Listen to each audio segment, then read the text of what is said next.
जो आंकड़े सर मैंने अभी दर्शकों के सामने रखे, उसका पहला आंकड़ा तो अमिताभ जी यही कहता है कि 152 सीटों का ये जो पहले चरण का चुनाव है, इसमें बीजेपी को एक डिफेंडिंग चैंपियन के तौर पर उतरना है। 59 सीटों को तो विजयी करना ही है, जो पिछली मर्तबा उन्होंने जीती थी उसमें उन्हें और एडिशन भी करना है। क्या ये एडिशन कहीं से होता हुआ दिख रहा है आपको? देखिए, एसेंशियली अगर एडमिनिस्ट्रेटिव जोन वाइज हम बात करेंगे तो यहाँ पर जलपाईगुड़ी की 27 सीटों पे चुनाव होगा। वहां पर मुस्लिम आबादी 15% है और यहाँ पर प्रवासी यानी आउटसाइडर्स की भी आबादी ज्यादा है, यानी बिहार, यूपी, उड़ीसा के लोगों की। इसीलिए बीजेपी ने यहाँ पे स्वीप किया है। 21 आउट ऑफ 27 सीटें जीती थी।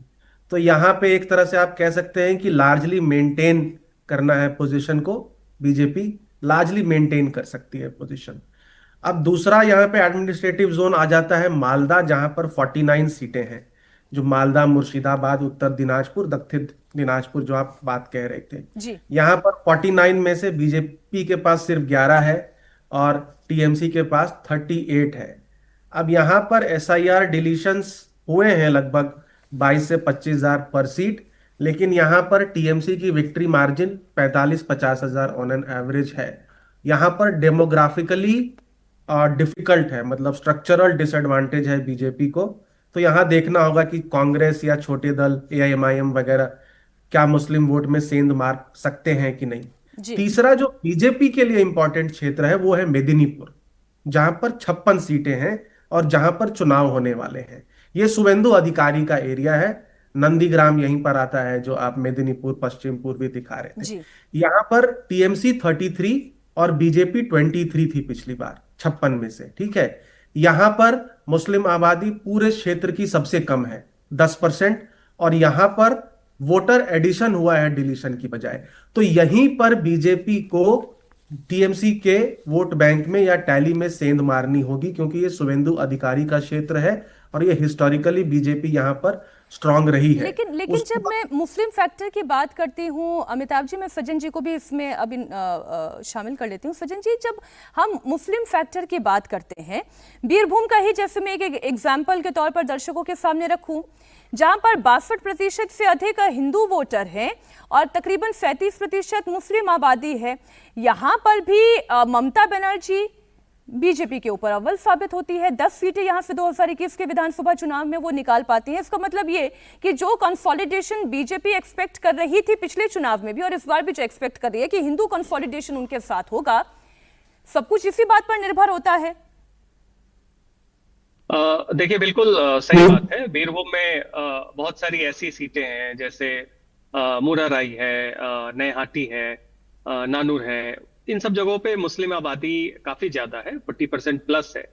तो एब्सोल्युटली वहां पे मुस्लिम कंसोलिडेशन टीएमसी के पीछे होने के कारण एक फायदा मिलता है। दूसरा, देखिए, इस बार ग्राउंड पे आप देखेंगे तो निश्चित तौर पे डेमोग्राफी सबसे स्ट्रॉन्ग फैक्टर है। एनालिसिस में बहुत इस बार कॉम्प्लिकेशन नहीं है, एक जेनेरिक सेंटीमेंट है।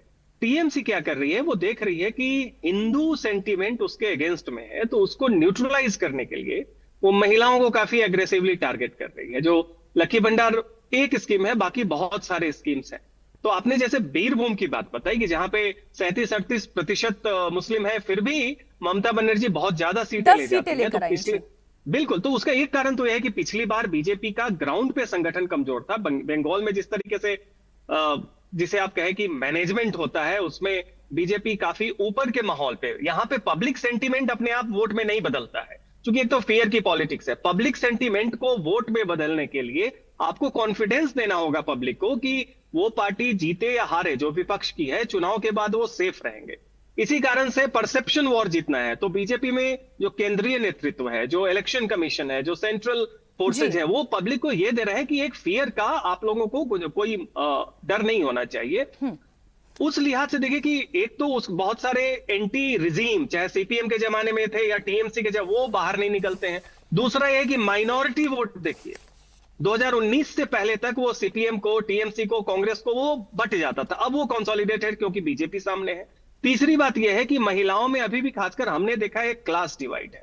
जो पढ़ी लिखी या वर्किंग वीमेन है वो एंटी टीएमसी है, लेकिन अभी भी ग्रामीण क्षेत्रों में जो गरीब महिलाएं हैं, जो हाउस वाइफ्स हैं, उनको अभी भी लगता है कि हमें ये मिल रहा है। एक भ्रांति है कि अगर ये सरकार चली गई तो जो लक्की भंडार 1500 मिल रहा है शायद बंद हो जाए। नहीं तो नहीं, ममता ये उसे महिलाओं neutralize वाला करना फैक्टर चाहती मैं आगे लूंगी सर। अभी थोड़ा सा मुस्लिम फैक्टर पर मैं इसलिए बात करना चाह रही हूँ। राशिद किदवई जी भी हमारे साथ जुड़े हुए हैं। राशिद किदवई जी, एक और सीट का अगर मैं उदाहरण लूं तो पश्चिमी बर्धमान में ही कुल 9 सीटों में अगर हम डेमोग्राफी देखें तो हिंदुओं की आबादी अगर देखें मुसलमानों की आबादी के कंपैरिजन में तो वो बहुत ज्यादा है।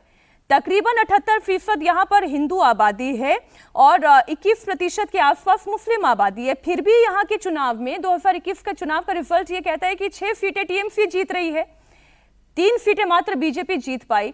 तो ये ममता बनर्जी ऐसा कौन सा जादू की छड़ी घुमाती हैं कि मुस्लिम कंसोलिडेशन तो उनके साथ होता ही है, हिंदू वोट में भी जो बीजेपी सेंध मारी की कोशिश करती है वो नहीं हो पाती है, या इस बार होने की संभावना ज्यादा है?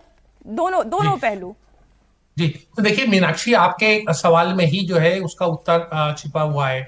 दरअसल ममता बनर्जी के बारे में जो एक लोगों को भ्रांति है जो प्रदेश से नहीं है, उन्हें लगता है कि ममता बनर्जी जो है मुसलमानों के वोट से जीतती है, जबकि स्थिति बिल्कुल, और अमिताभ तिवारी हमारे साथ है, सज्जन भी है, वो बताएंगे कि स्थिति बिल्कुल बरक्स है। ममता बनर्जी तमाम चुनाव में, चाहे वो लोकसभा के चुनाव हो या विधानसभा के चुनाव हो, उनको जो बहुसंख्यक समाज के, हिंदू समाज के वोट काफी तादाद में मिलते हैं। केवल जो बाहरी होते हैं, मतलब जो बंगाल से काम करने वाले हमारे जो उत्तर प्रदेश बिहार के लोग हैं, उनमें जरूर भाजपा की तरफ एक झुकाव साफ नजर आता है। लेकिन जो बंगाली स्पीकिंग हिंदू वोट है उसमें 48%, 50% वोट मीनाक्षी जो है वो ममता बनर्जी को मिलता है। तो ममता बनर्जी मतलब अखिलेश यादव या राहुल गांधी या तेजस्वी से कहीं ज्यादा इस तरीके के जमीनी आकलन के आधार पर मजबूत होती है, और यही पूरे बंगाल में कहीं भी जाए तो ममता बनर्जी एक बहुत बड़ा फैक्टर है। जबकि भाजपा के साथ ये स्थिति नहीं है, हर जगह उनका एक नया नेता है। आप इसमें पूरी बात कर रही, जो नॉर्थ बंगाल में, दार्जिलिंग वगैरह में, क्या भाजपा का क्या दृष्टिकोण है गोरखालैंड के ऊपर? गोलमोल बातें करते हैं। लेकिन दार्जिलिंग की 5 की 5 सीटें पिछली बार बीजेपी ने जीती, जलपाईगुड़ी की 4 की 4 सीटें बीजेपी ने जीती सर, ये भी रियलिटी है। जी मीनाक्षी, सांसद भी है, विधायक भी है, सब कुछ है, लेकिन जो प्रदेश का जो बाइफरकेशन का जो बड़ी पुरानी डिमांड है, उस पर भाजपा का कोई साफ बात नहीं है, वो उसके ऊपर बात नहीं। ममता बनर्जी तो विरोधी है खुल के, और इसीलिए वो वहां चुनाव हारती भी है। तो मेरा कहने का मतलब है ममता बनर्जी पूरे दमखम के साथ मैदान में है, और जो ममता बनर्जी के जो अपोनेंट, मतलब राजनीतिक रूप से जो भाजपा है, वो बिखरी हुई है, और ममता बनर्जी ही हार जीत का फैसला तय करेगी, बशर्ते मतलब ईवीएम में कोई खेल या छेड़छाड़ ना हो तो।